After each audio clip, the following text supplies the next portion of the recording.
And of course, 1982 was the year the Canucks faced a New York Islanders team in the final, and that team was coached by Al Arbour. During his stay behind the bench, Arbour became the second winningest head coach in NHL history, and he did coach more games overall than anyone else. But Wednesday, Al Arbour decided to call it quits. It's the second time Al Arbour has stepped down as coach of the Islanders. The first, back in 1986, capped off a brilliant 13-season tenure that was highlighted by 4 straight Stanley Cup victories in the early 80s. He moved on to the front office, replaced behind the bench by Terry Simpson. But when Islander fortunes waned 2 years later, Arbour returned to coaching midway through the 88-89 season. His second stint wasn't as successful as the first, but there was one notable highlight in last year's playoffs. New York upset the defending Stanley Cup champion Penguins and advanced to the semifinals before being eliminated by the eventual champs, Montreal. Arbour leaves coaching this time second only to Scotty Bowman in career and playoff victories. And for now, he's the all-time leader in games coached with 1,606. It's been an honor and a privilege to coach the New York Islanders for the number of years that I've had. But the time has come to allow someone else to take over the coaching duties. All good things come to an end, and this is it for me. The new coach of the Islanders will likely be Lorne Henning, who's long been associated with the team as a player and assistant coach. Arbour, meanwhile, stays with the organization as vice president of hockey operations. It's been a great ride, and I've enjoyed every minute of it. This is my second time doing this. I'll keep doing it until I get it right. Thank you very much. So while the Isles look to replace Al Arbour as coach, the Whalers were hooked and hauled. In other NHL news, Al Arbour isn't leaving the island. He's just getting a new address. Arbour decided to retire as the New York Islanders head coach Wednesday, but will remain with the team as its vice president of hockey operations. Arbour has coached more games than any other coach in NHL history. He was with the Islanders for 19 years, including their heyday in the late 70s and early 80s, when New York won 4 straight Stanley Cup titles and nearly won a 5th. The Islanders were a 500 team this season, though, and were eliminated in the first round of the playoffs. Arbour said he's had a great ride, but now it's time to pass the torch to someone else. Top assistant Lorne Henning is a leading candidate to replace Arbour. Still to come, the Florida State football.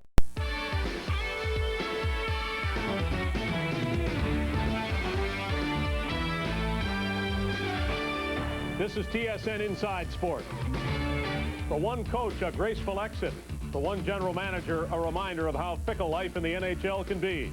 We'll talk to Brian Murray, fired today as general manager of the Detroit Red Wings, and to longtime Islanders coach Al Arbour, who moved upstairs this week after one of the most successful runs ever behind an NHL bench.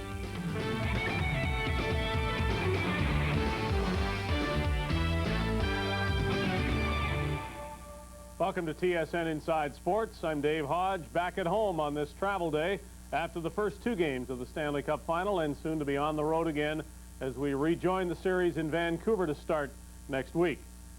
Up next, the man who coached a dynasty in the 80s and came back trying for more.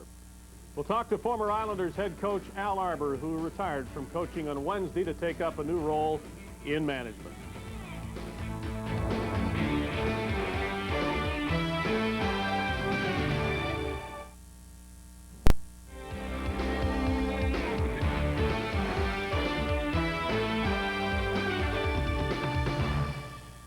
The New York Rangers own the hockey spotlight in the Big Apple, and the New Jersey Devils came close to stealing it. That leaves little room for the New York Islanders, who used to dominate it when they were winning their 4 straight Stanley Cups in the early 80s. So it was that Al Arbour's decision to leave the coaching ranks failed to get the play it deserved earlier this week. We are happy to catch up to the Islanders' new vice president of hockey operations before this weekend. Al, you're not known for making hasty decisions. How long in the thinking was your decision to leave coaching? Well, this year was a little different. In the past years, I'd go away after the season was over and reflect on everything. This year, basically, I made my decision in the middle of the year that enough was enough, and that was the end of it this year. But every year, the last couple of years, I've been seriously thinking about it, and I knew that it was getting close, and this year, I didn't wait till the end. I didn't tell anybody, but that was it. Al, I better get this question out of the way. You did come back once before. Are you absolutely ruling out a second return? Oh, definitely. That's it. I mean, I've had a great run, and Bill Torrey got me back in. He kind of you know, hooked me in on this thing here. I was just coming in as an interim, and he was going to find somebody else, but he never did, and I was still doing this. You've endorsed Lorne Henning as your replacement, and you're sitting there as the vice president with presumably plenty of authority to decide the future of this team. Would you be uncomfortable if others decided that somebody else and not Lorne Henning should get the job? Well, you know, I told him all that how I felt about Lorne. He deserves an opportunity. He's done a great job with me, and he's been with the organization a long time. He's a very intelligent hockey man. He knows everything, and I think he's ready to do a real good job at our hockey club. I know they interviewed some other people, and it's up to them to make the final decision. I gave him what I thought, and I think he's a real good choice. It must be easy for you to reminisce about 4 Stanley Cups with the Islanders when you watch this final. Pat Quinn behind one bench. You beat him for your first cup. The Vancouver Canucks are there, whom you beat for your third. And those ex-Oilers, Messier, Anderson, and Lowe, give you good thoughts and bad ones, I guess, about what happened after that. What do you think about what you're watching now? Well, I think it's great. I mean, you know, the year of the Stanley Cup Finals, and this is what it's really all about. This is what all the players play for. And it's a tremendous show, and it's nice to the caliber of play that they've demonstrated, both teams. It's just outstanding. It's ironic that last season you beat Pittsburgh, whom people thought might be the next dynasty, much like the Oilers and the Islanders had been. You think it's going to be difficult for somebody else to do what the Islanders did and win 4 Stanley Cups in a row, or something close to that? Well, I think it's going to be very difficult, but I think it's going to be done somewhere along the way. You know, some team's going to come along, something special. I think we had a very special team. Not only did we win 4 Stanley Cups in a row, but we won 19 series in a row. You know, we went to 50 right to the finals where Edmonton beat us that year. So we won 19 straight series, and that's got to tell you something about how good that team was. I always thought the fact you had 4 different MVPs for each of those cups, Trottier, Goring, Bossy, and Billy Smith, there wasn't even room for Potvin. Probably said a lot about the way the Islanders won. Well, it did. I mean, we had depth, and we were strong in every position, and that's one of the teams that could play any style. We could play a finesse game. We could play a physical type of game. Any style that was demanded at that time, you know, the team could play. People kept commenting on the fact that after winning 4 Stanley Cups, you had teams that really did struggle. 3 times the Islanders didn't even make the playoffs, and they kept wondering how difficult that must be for you. And I think you kept answering something like coaching is coaching, and if you had to win the Stanley Cup every year, nobody would want to be a coach.